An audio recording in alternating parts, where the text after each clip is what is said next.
There's really such an incredible amount of blessing that can come out of just treating people right. It's easy to want to focus on a pain point, but where you feel pain is not always what you're trying to solve.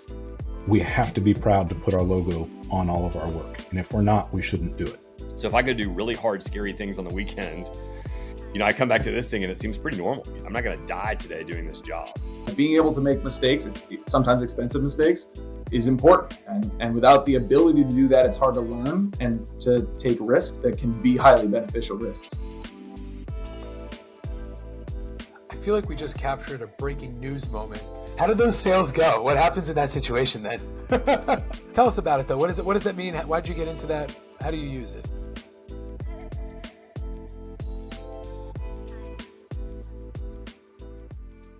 If you're in solar in 2025, you probably feel like the ground beneath your feet is shifting every single week. Financing rules are changing mid-project. Domestic content requirements are being applied retroactively. Modules that were fine last month suddenly don't qualify. And all of this leaves contractors in the impossible position of having to explain to homeowners why their panels or batteries needed to be swapped out at the contractor's own expense. As of mid-August, I heard that even the biggest contractors were struggling to get domestic content and that groups were selling out for the remainder of the year. That changes both project designs and permits and customer quotes. Ultimately, it could risk installers completing projects by end of year and homeowners capturing the ITC benefits. Man, this is honestly just exhausting at this point. How can a business plan and execute on anything? And it's not just one-off issues. Finance companies have pulled the rug out from under installers, retroactively disqualifying jobs, delaying payments, oftentimes intentionally, or forcing contractors into equipment pipelines with baked-in margins. On top of that, tariffs and domestic sourcing rules are whiplashing equipment prices up and down, leaving millions of dollars of inventory sitting on shelves, uncertain if it'll ever be usable. So how do you plan when planning itself feels impossible? Well, that's the reality of today. Decisions are being made weekly that ripple straight through to a homeowner's bill. And often those numbers just don't add up. Customers are told one story at the point of sale, only to discover something completely different when the utility bill arrives. And that trust gap is dangerous for everyone in the industry. But here's the flip side. Out of all of this chaos comes an opportunity. Everyone in our industry is still fighting the single enemy that remains constant, the utility bill that keeps going up and up and up, and that won't change. An opportunity now exists to rethink how solar proposals are built, how financing partners set their incentives, and how data, real, on-site accurate data I'm talking about, can improve system design, cut down on change orders, and actually deliver what homeowners are promised. If finance companies lean into that accuracy instead of rewarding shortcuts, we could see not just better projects, but better pricing for contractors who do it the right way. This can also lead to more efficient processes, reliable payment, and homeowners actually getting what they are promised in their contracts. Today, I'm joined by Brad Montgomery from Empower Home Services. Brad has been living this reality every day, navigating shifting finance rules, ballooning equipment pipelines, and the challenge of keeping both his team and his customers confident in a moment of nonstop change. Brad has been in solar for nearly 2 decades and previously started his career in alarms. He has tenure at Vivint, SolarCity, and Sunfinity before spending the last 5+ years scaling up in power the right way. He once held the title of Installation Efficiency Supervisor, and so that should say it all for you.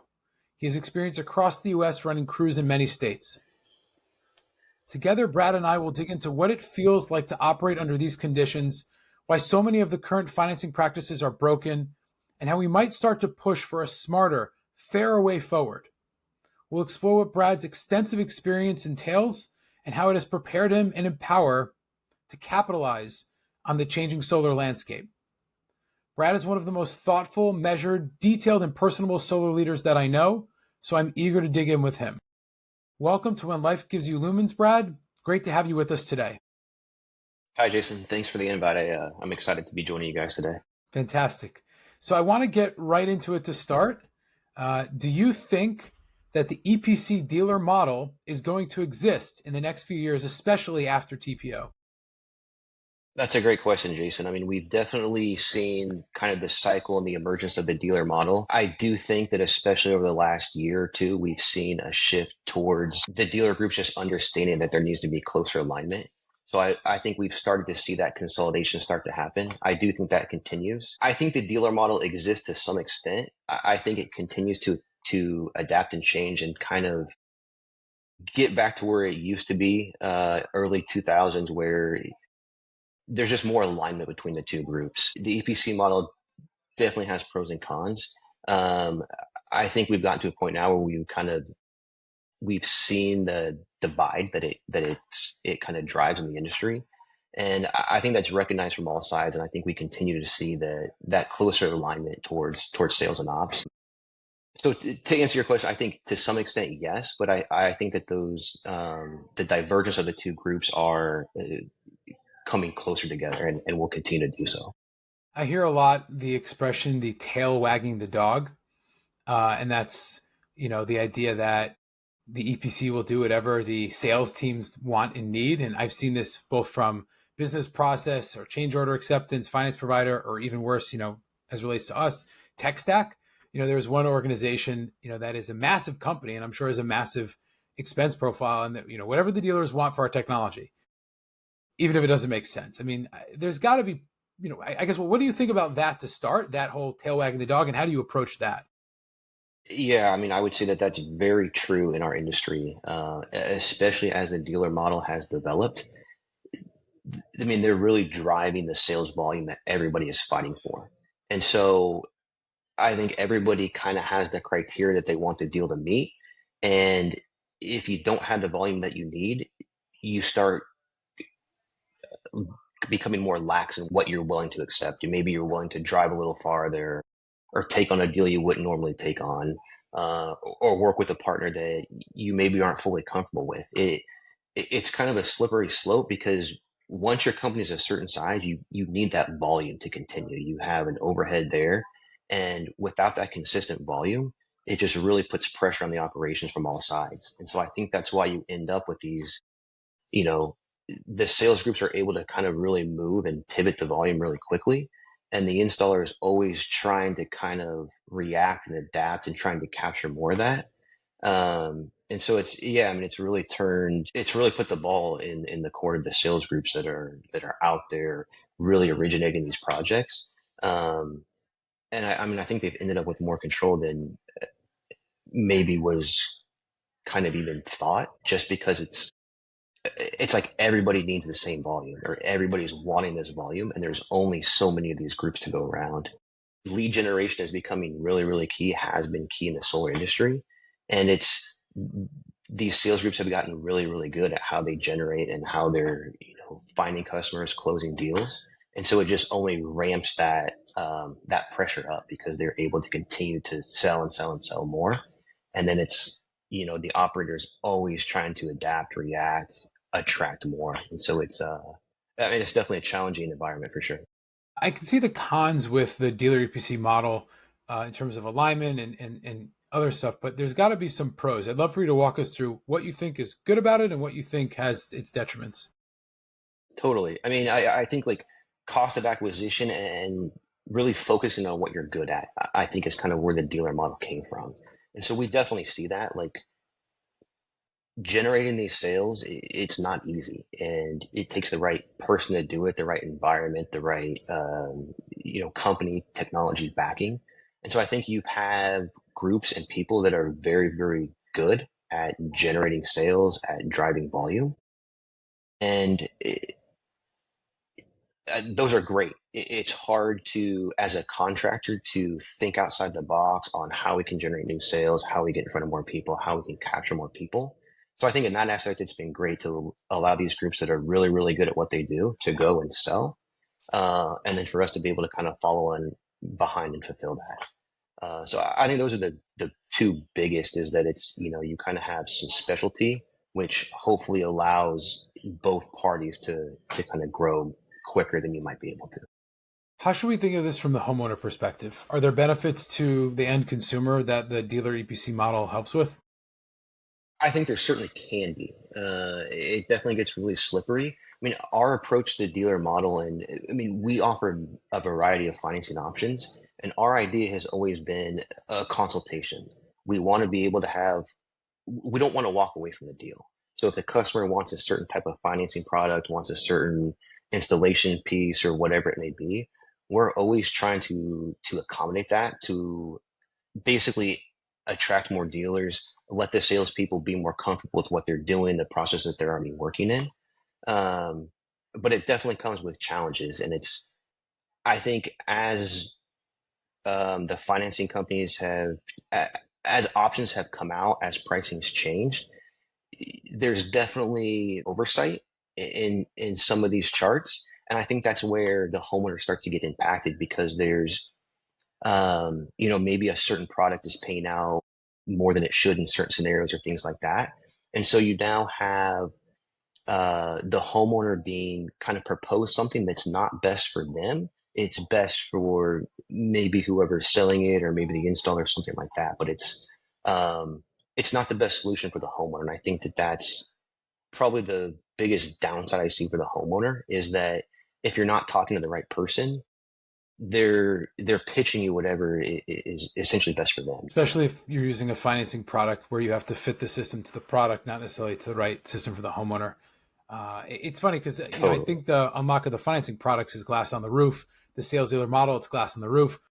Hey, we need more clean energy on this planet. Like there's nothing wrong with that.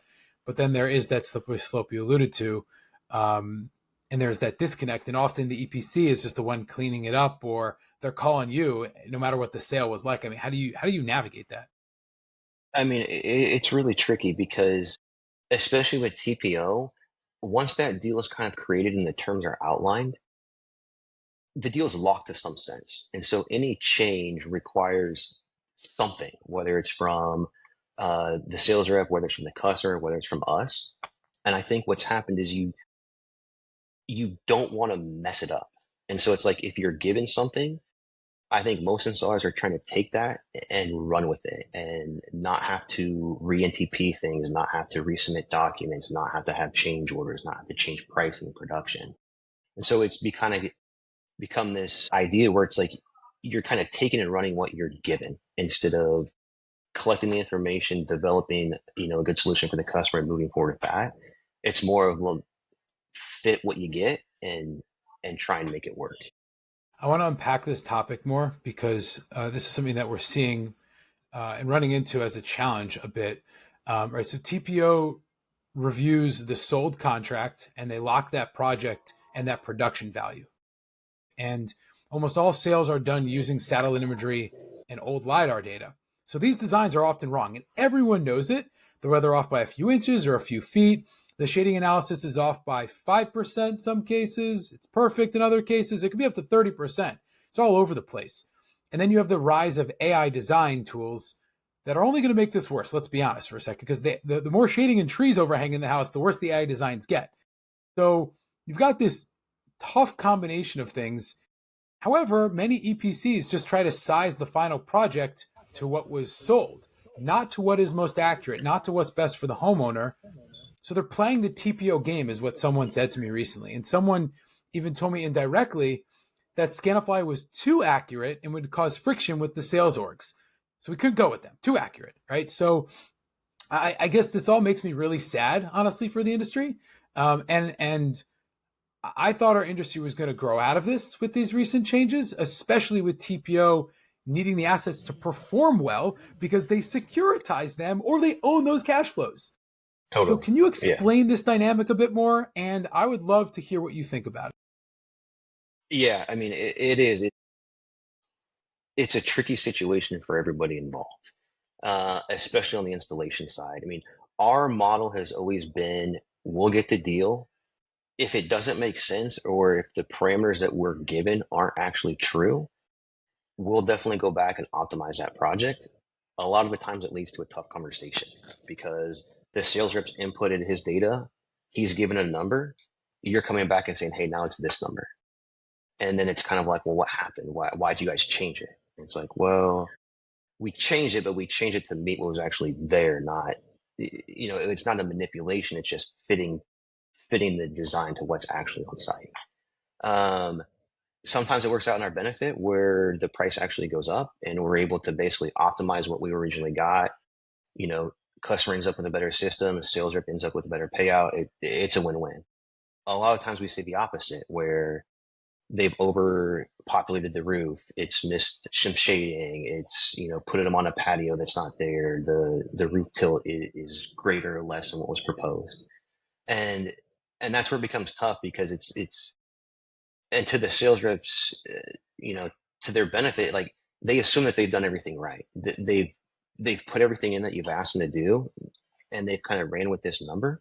And it's tricky for everybody involved past that point when you're not starting with the right information. And so we've always taken a lot of pride in taking the data in and going back and always optimizing it to some degree. We're not always, fully changing roof planes, things like that. But our goal is to always take what we're given and make sure that it really fits what the customer needs and do our very, very best to not negatively affect the pricing in any way.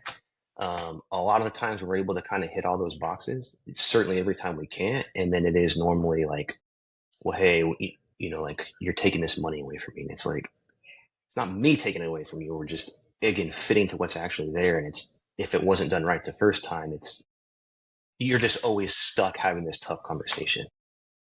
In some cases, it's like, sorry, but your sales commission is going to go down by $3,000 because you used shitty LiDAR, or because that tree's not there, or yes, the Aurora, measurements were wrong, right? Like and sometimes Totally. It's more subjective. Yeah. I mean, have you had, major conflicts with sales orgs or your partners with these things? To some degree. I wouldn't say anything like over the top, but you definitely have, and I think it's more on newer reps or reps that aren't quite as experienced, where I think in a lot of cases they don't know any better. They're using the system that they're told to use. They're putting this information in there, and it's kind of spinning out a number, and like they don't really know any better.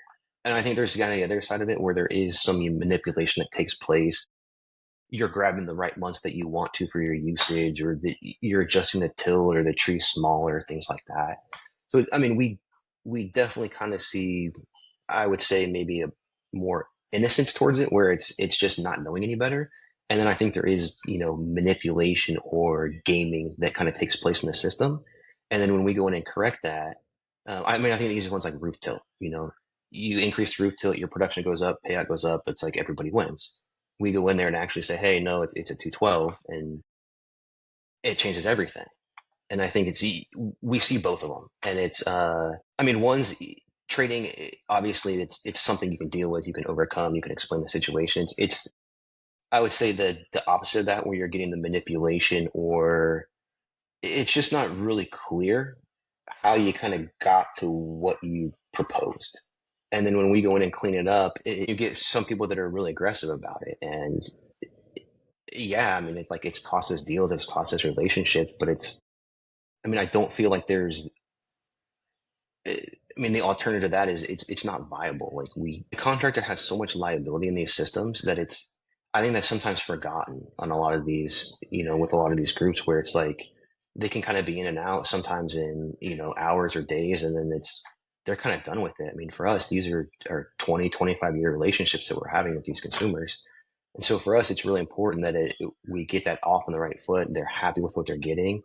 And it makes sense, like there are certain products that you can buy where certainly maybe the homeowner doesn't understand what they're getting, but it's a minimal fee. If you kind of mess up solar, you could literally cost someone hundreds of dollars a month for 25 years. And I think that's really painful, and that's not the image that we want the industry to have. That's not the image that we want our company to have. So I think we've tried really, really hard to always make sure that, it's a fine line to walk, but to make sure that the homeowner is getting something that they've paid for, that they deserve to get.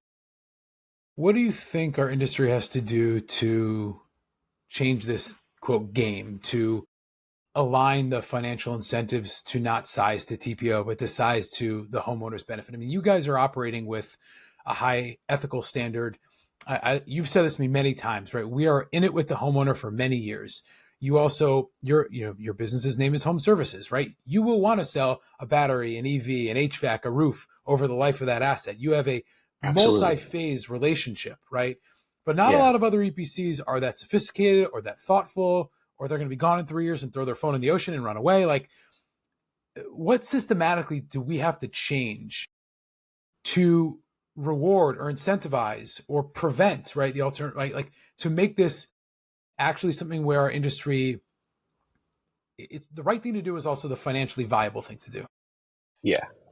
Yeah. I mean, gosh, like there's tons of different ideas and avenues. I mean, I think it really comes down to the price that the customer is getting. And I think at some point, there's going to have to be greater consolidation, greater restraints on what you're able to actually sell to the customer. We've seen the price per kilowatt increase as batteries are being added, other products are getting added into the project, and it kind of masks the solar cost sometimes. And it all starts with the finance company. The finance company is the big driver. And if they're incentivizing pricing, product, things like that, that aren't advantageous to the homeowner, it just makes it really tough. I mean, one of the interesting dynamics we've started to see is a lot of the TPO offerings, companies have offerings between an arbitrage or time of use battery and backup battery. And the payout can vary significantly between the two products. And it's just really interesting because the product that you would think is paying out more, that's providing a better service to the customer, in most instances is not being incentivized. And so it's like the behavior that's kind of almost being put out there is not in favor of the homeowner in many instances. And I think I think the homeowner is the one that kind of gets forgotten about in a lot of these instances. I mean, they're kind of the one that's stuck with the result of all the decisions that we've made, that the sales reps made, that the financing companies made. And sometimes they're not very good. And I just think there needs to be better, I don't want to say restrictions, but just better understanding, better guidelines to what should and shouldn't be happening. I think the price for solar has to come down. In many other countries, it's much more competitive. And if you look at America, it's our soft costs, it's our cost of acquisition that really drive the cost of solar up. And there has to be more compression in there. And I think it only comes from the financing companies. How do you do this without being overly regulatory in this decision? Right? Like, it's... Yeah, it's tricky because I'm certainly will follow and abide by the rules, but I'm not a big fan of hey, let's put all these regulations and roadblocks and things into place. Like, but we've just gotten to a really interesting point to where it's like the homeowner they don't fully comprehend what they're getting sometimes until it's too late. And I don't know what the best answer, what the way to solve that is, but the driver is the financing. And without, I think, better restriction, training, guidance, pricing, whatever that may be, I think is what we need. I think the flip side of that is that they're almost opposites, because you have people that are investing into these financing companies that want to return on their money, and you're kind of at odds, because obviously the greater the project gets sold for, the more money is in it for everybody. That's a detriment to the customer. And there has to be a better balance than I think where we're at. I remember being up in Massachusetts, meeting with a contractor that sells all TPO, and the utility rates are so high, and they're sizing it to be just a little bit less with the escalator in there. And it's like $6, $7, $8 a watt. What Germany is $1.50? Parts of the US, $2.50, $3, $4, like, so, no one ever wants to cap a business on such a technical minutia of $1 a watt. Like that's some, or whatever, a per watt price, like, but that's some serious regulatory environment, right? But totally, maybe it's another thought is, every sales rep needs to be NABCEP certified. That would get a lot of bad actors out of here really fast, and only people who actually are passionate about it and selling in an educational way. That would also create some real competition. with people who actually know what they're talking about versus a quick sale. Yeah. I mean, I totally agree, Jason. I think we've kind of hit on this in the past, but I mean, I've seen when I was at SolarCity, it was the energy consultant. That's what they were called. That's what they did. They were consulting. They were providing a service to the customer. Um, and it's like we've kind of shifted back to the sales rep to where it's kind of like fast. It's here's the options, here's the price. There's not a lot of education that's taking place. And especially as NEM starts to go away, as batteries become more prevalent, demand charges. I mean, there's all these things that are making the projects more complicated. And it's like the education is getting less and less, I think, on both the homeowner and in the sales rep side. So it's really interesting because as things are getting more difficult, the education is decreasing. And there's just this bigger gap between what's happening in reality sometimes. I like to say that the prior 10 or 15 years of solar, we've lived in a world where we've been all tricked by Aurora, Solo, the fancy schmancy shiny proposal. Sell this piece of paper, sell these savings, you'll save money from the bad utility. Like they've done such a good job with their venture funding on marketing that they've convinced all the contractors and all the dealers that just use this piece of paper. And it's funny because we have, most of I think almost everyone on our client facing side at Scanifly are from the industry. So their family and friends always ask them, hey, I got quoted this price for solar. Like, what do you think? And the amount of times that we have family and friends that show us the proposals, it's every contractor is using the same proposal. We've been tricked as an industry that like you need a nice proposal.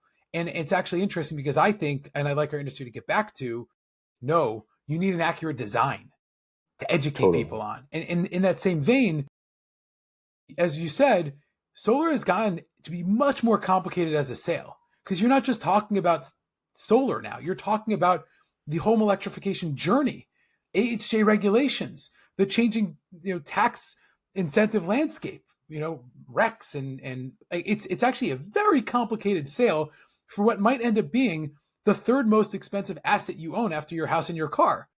Yes. And then on the other side of it, it's like, oh, AI designs. You don't even need a sales rep. Right? Like, how many people buy a home or a contracting or home improvement service on an AI design and no other person? Like, what are we doing here as an industry? I don't know. What do you think about all of that? It is. I mean, it's honestly wild. It is. It's like we've simplified the actual proposal process, the site survey process. As things are getting more complicated, and it seems like we should be doing the opposite. I mean, that's kind of like how we've ended up with Scanifly and kind of the path that we're going down, because it's like we want to make sure that the customer is getting what they need, a solution that fits for them. So we've loved working with you guys for almost, I think, 2 years now. And you are a stalwart when it comes to upholding accuracy and being by the homeowner for, the duration of the life of the system. I mean, you guys are a business that is built to last and continue to expand on that. And we're always learning from you and impressed by it. I'd love to get a sense for how Scanifly influences your process and how does it help drive your culture of getting jobs done the right way? Yeah, totally. That's a great question, Jason. I mean, Scanifly is integrated into almost every department that we have at our company. I mean, it starts with the site survey. All of our photos are housed in Scanifly. Our design team is doing the layout in Scanify, sending that out for CAD. Our service team is in Scanify when they're out servicing, collecting photos. So, I mean, every department that we have is literally in Scanify, using Scanify. And I mean, we have a great design team, guys that really, really care about what they're doing, very smart, very detailed. And they do a great job making sure that whatever they send out for CAD is getting installed. We don't want guys having to pull off jobs that don't fit. And we always prided ourselves on that. And it's always really interesting as we've brought on new installers and they're used to having a crack plane set. And you get them on site and they're like, no, this isn't going to fit. And it's like, trust me, dude, like this one's going to fit. Like it's going to fit. And it's so rare where our crew gets out there and it doesn't fit, a vent's gotten missed or something's happened.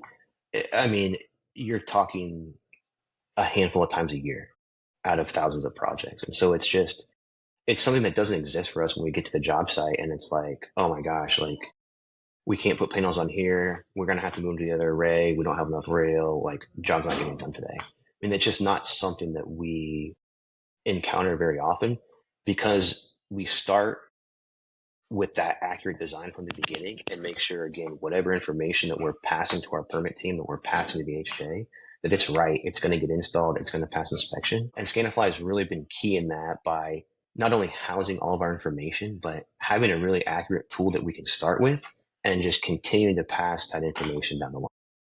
That's super helpful. We've gotten some feedback recently that sometimes doing the right thing is tough to compete with bad actors in the local market. Can you share your insight on that? And please be honest, because maybe this isn't going to be helpful for me on a publicly facing podcast, but like how do you guys compete with bad actors who are cutting corners when you're doing it right? It's insanely hard. I mean, I think we really felt this pressure more 2-3 years ago than we do now.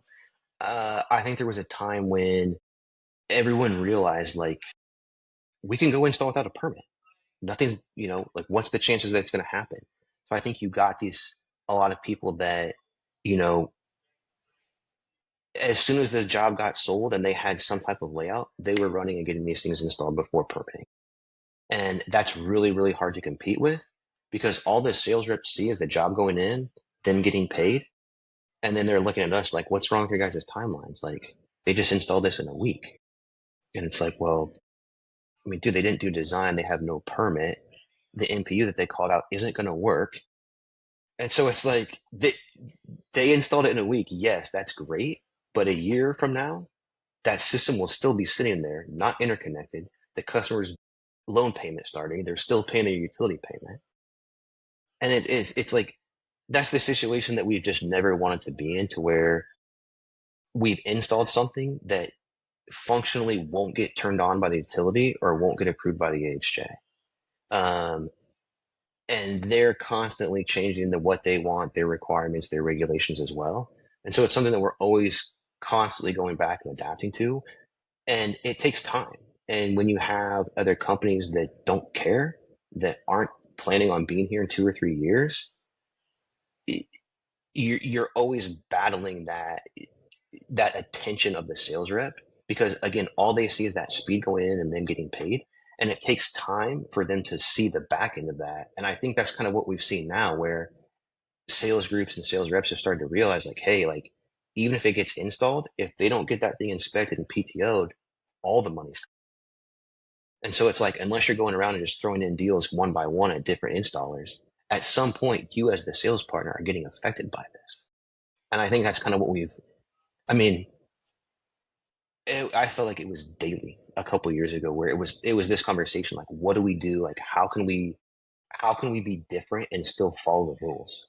And so we've tried to develop, Solar App has been really key for this. We're really heavy in California. A lot of our HJs are accepting Solar App to some degree. And so we've been able to kind of lean on Solar App and develop processes where if jobs meet certain criteria, it's essentially kind of moving through our process faster. It's skipping some steps that we don't need, some reviews that we don't have to have. And so it's allowed us to try and better compete with that. But gosh, at the end of the day, like it's just like trying to outlast them, because there's no way to really do it quicker than they're doing it. And speed is so key to our industry.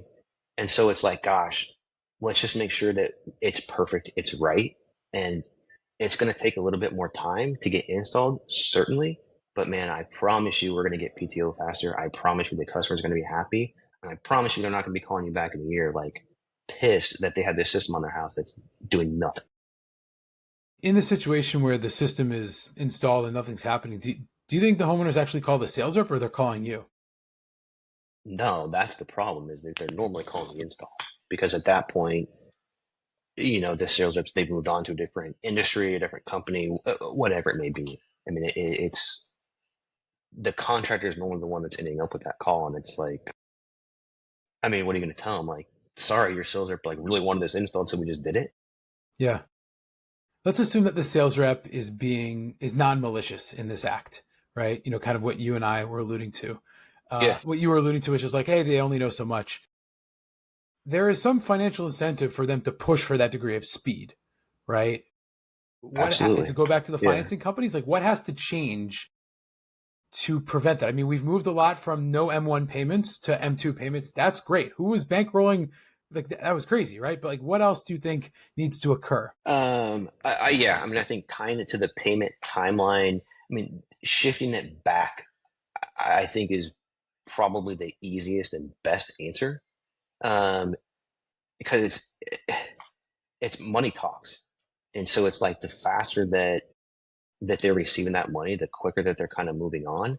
And I mean, it's really hard when we're stuck in a project where for whatever reason, we're having issues either getting a hold of a homeowner or correcting an issue, and the sales are just not in the picture. Like we can't get a hold of them. They're not answering their phone. And now you're just kind of like, I mean, you feel stuck because you're trying to explain to this customer what's going on. You're trying to resolve it. And then the whole time they're just going back to, well, I was told this, they told me this was going to happen, you know? And so it just, I mean, again, it just makes for a tough conversation that no one really wants to have. And no one, it's like you've kind of put yourself in that spot. And now it's trying to explain to the customer, it's like, well, hey, you know, like we kind of cut some corners here and now we're trying to fix it for you. And again, like, that's not the conversations that we want to be having with customers. No. And the homeowners, they just want solar on the roof. They don't know what's going on. I think next year there's going to be a pretty big shortage of TPO capital. And I think big groups are going to get access to it and little groups are going to have to aggregate or not have access at all.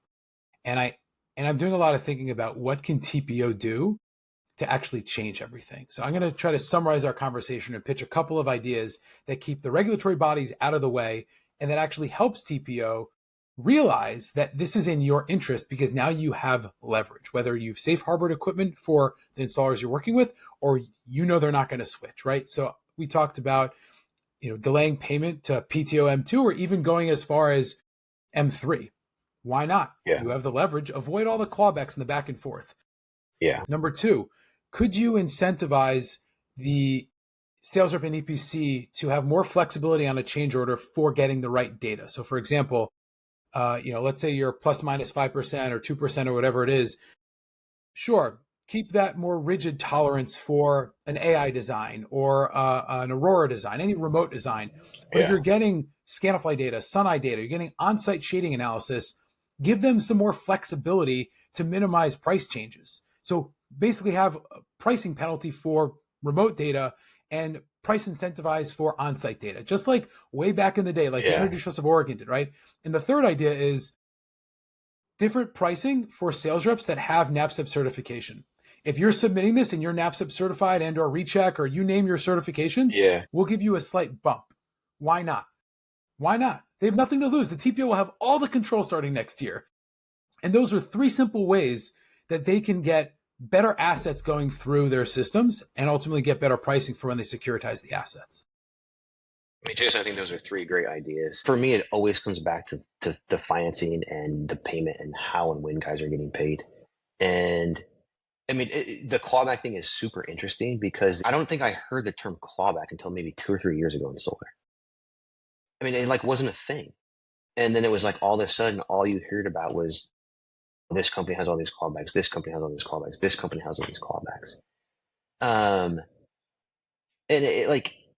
it's not easy for anybody to manage. I remember Vivint Solar was our first financing partner when we started. Like, thank God we had a good relationship and we were able to get in and like have something to offer with them. Okay. So when we first started, we were getting an M1 and it was like on accident. Because what would happen is at this time we were selling 20 deals a month, right? And so we started realizing like, dude, the payments don't match. Like we're installing these jobs where there's like extra money. And so, we found out really quickly that we were basically getting an M1 payment at essentially time of sale or NTP. And so as we were NTPing these jobs, they were partially funding them. And I don't think it took us but 2 or 3 weeks to start seeing money going back and forth where it's like, this deal canceled. Yeah. And you're like, it was hard to keep track of at a tiny, tiny scale.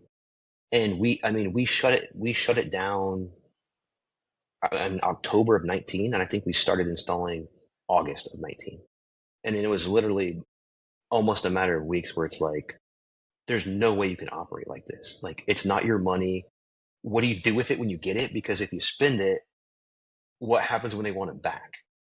And it was just so interesting because it was something that hit us right away where it's like, oh my gosh, like this is not good. Like, we don't want to get paid till we're installed.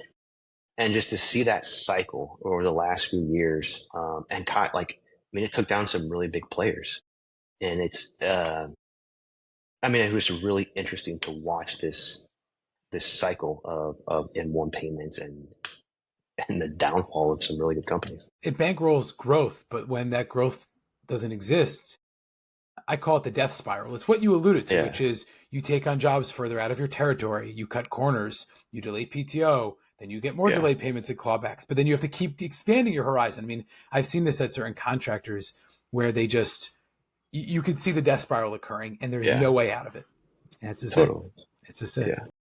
So we don't have too much time left, but I mean, you're a 15-year plus vet in the industry.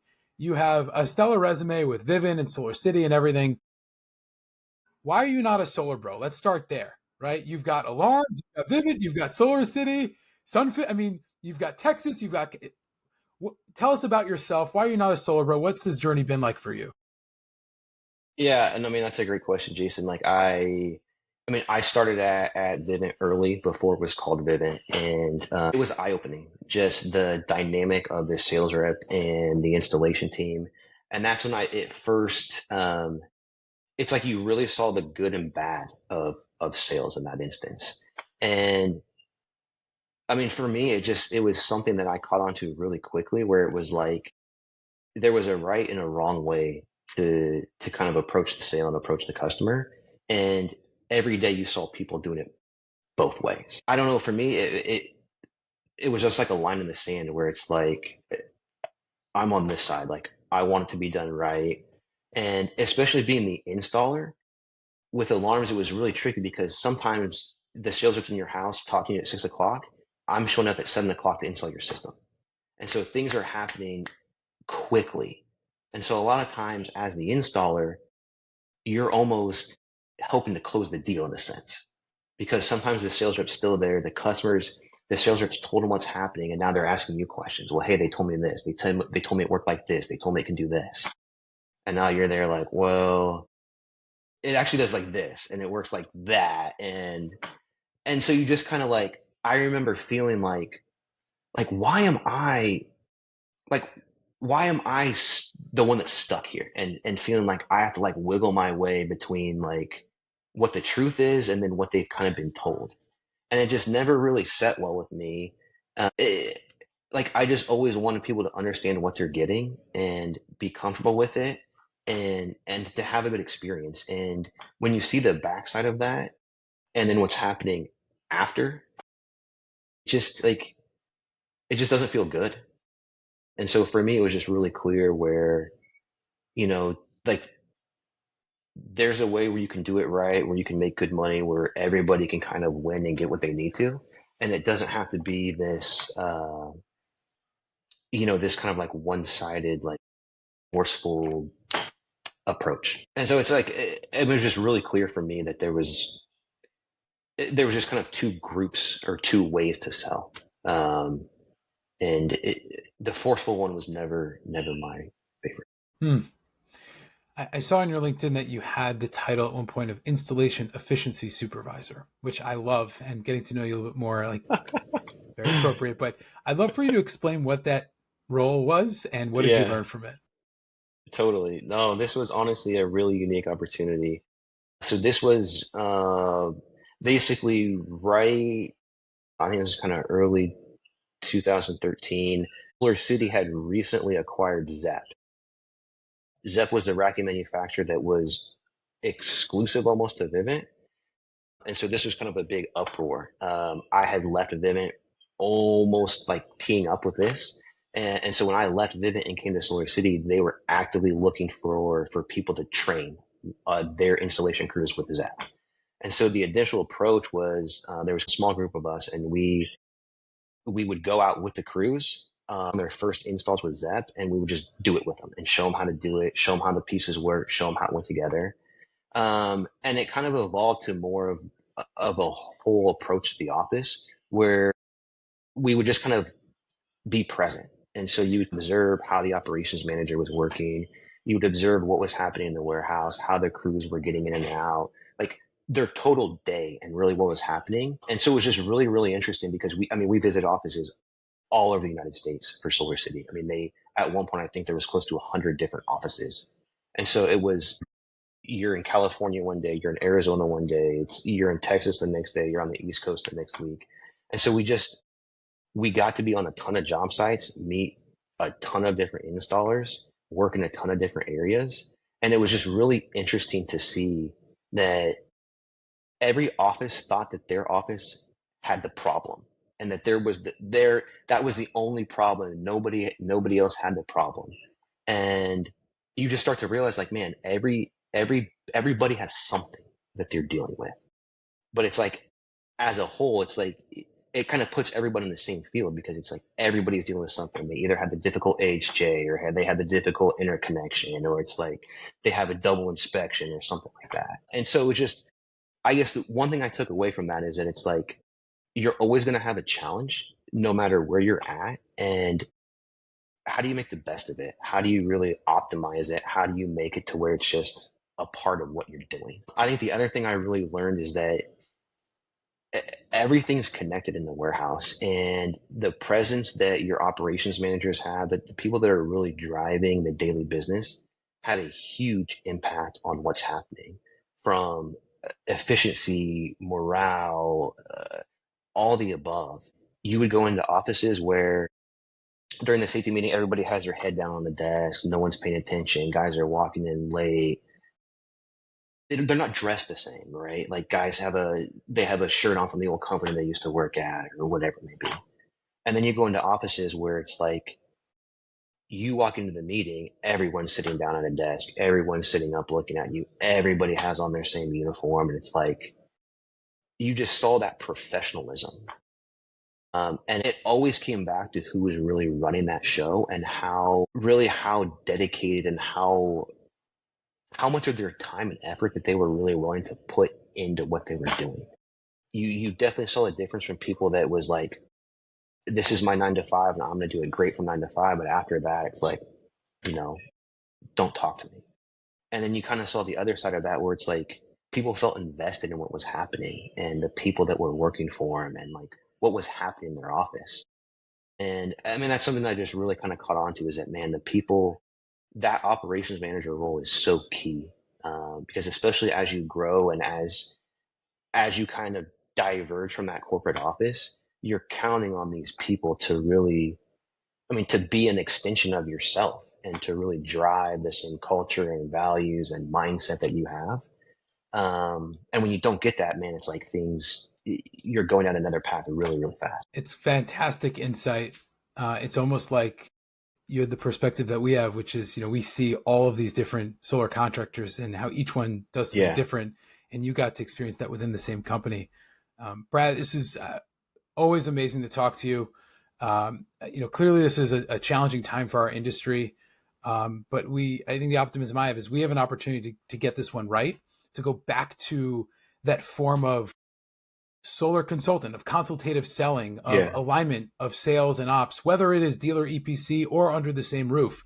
And finance companies have an opportunity to recharter that course in the right way without the infusion of challenging regulations. I think, it is a tough time, but this conversation makes me really optimistic because you guys have found a way to do it the right way consistently, and you're still here and you will still be here. And leadership matters, as you said, having good ops managers matters, and it's key for culture and scaling and having that clarity about building a great business. But it's always back to doing it the right way and doing it in a way that matters to the homeowners for the life of the asset. So thank you for all of those amazing lessons. Thank you for your time and insight, and we got to do this again soon.